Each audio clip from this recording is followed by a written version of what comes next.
Well, we're finishing up job one. Sometimes the stars just align. I got my son back today. Hopefully he'll stay with me for a while.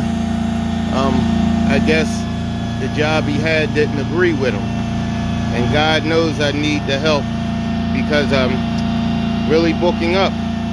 I'll be working up until 6 o'clock tonight, and then I'll be working up till 4 o'clock tomorrow to get ready for these Easter holidays. And guess what? I'm not charging an arm and a leg.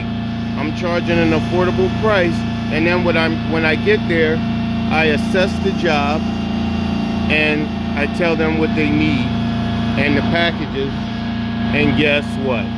They're picking the package that they need. That's how you got to go in with the residential carpet cleaning.